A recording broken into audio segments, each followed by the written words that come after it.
Moi, c'est Amar Traoré, chargé des entreprises promues par le FACEJ et de tout ce qui est lié formation.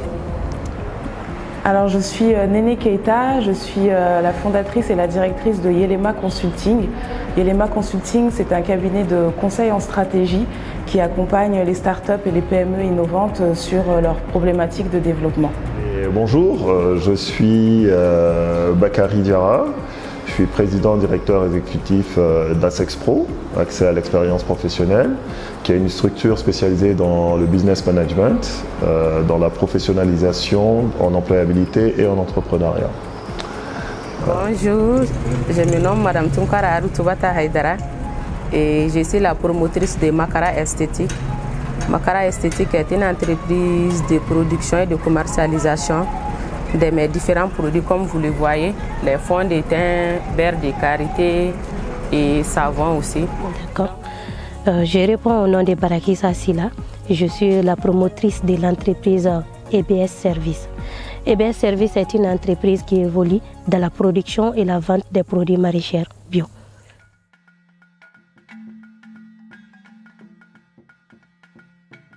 Enfin, l'entrepreneuriat féminin, c'est avant tout des femmes qui entreprennent.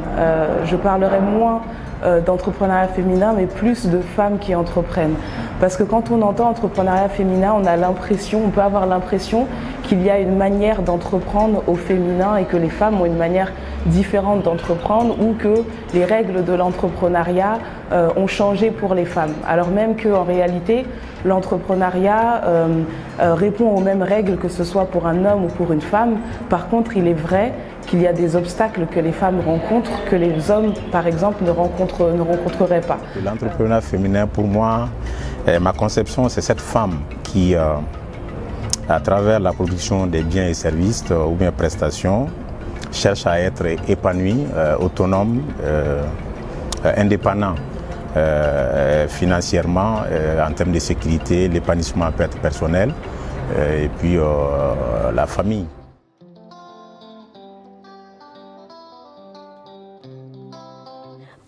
Pour moi, les femmes doivent entreprendre au Mali. Ça va permettre l'économie de ces pays d'être rehaussée 2 fois plus vite.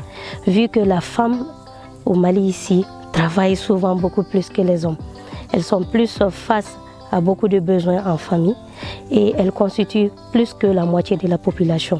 Je me dis que si le gouvernement donne la chance à ces dames de s'investir plus en entrepreneuriat, ça va aider le pays à rehausser l'économie plus vite. En Afrique de l'Ouest, les femmes ont une place prépondérante de premier choix, on va dire, dans la vie sociale, dans la vie familiale. Donc la femme est un pilier de la société. Elle est de nature très travailleuse. Elle s'occupe du bien-être de la famille et de son développement. Donc elle a de nature des qualités entrepreneuriales.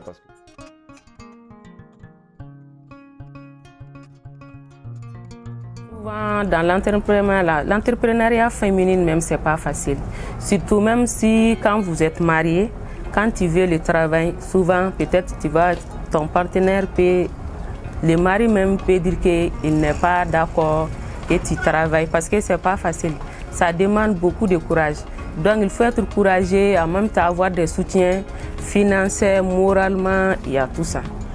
On sait que la femme a plus de contraintes pour créer une entreprise parce que voilà, c'est la mère à la maison, elle doit s'occuper de la famille, en plus il faut aller au niveau de l'entreprise qui demande assez de temps au démarrage.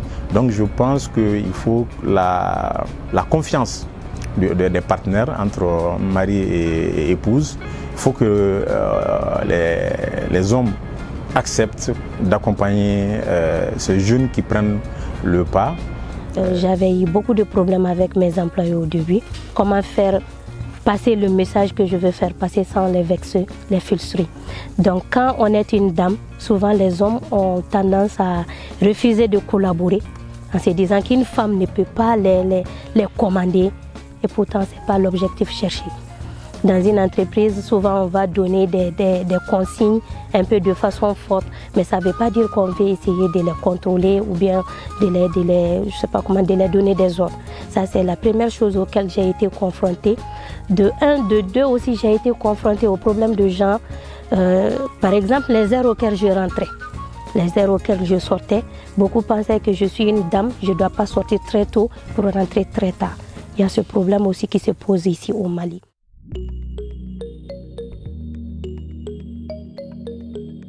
En fait, le FACEJ, la mise en place d'un tel projet comme le FACEJ, ça répond à deux problématiques majeures. C'est surtout l'accès à la formation en gestion d'entreprise et surtout le financement.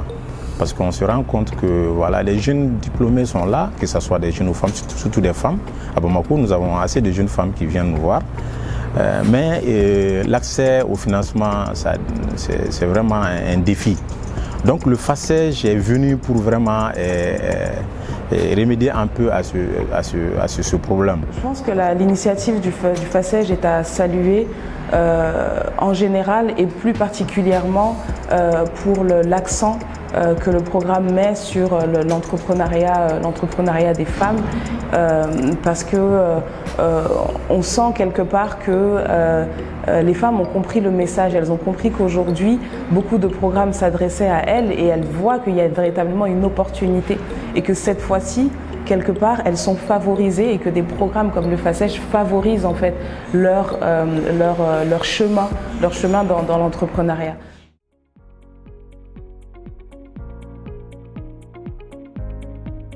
Alors, le conseil que je leur donnerais, c'est de ne surtout pas céder en fait à la complaisance.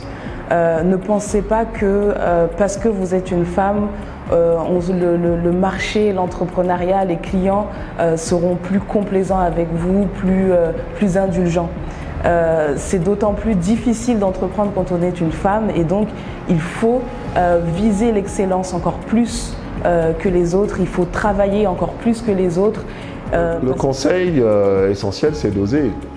C'est d'oser y aller. C'est-à-dire que généralement, les femmes ont des a priori dans l'entrepreneuriat parce qu'ils craignent l'échec. C'est de ne pas penser à l'échec, c'est de penser à la réussite.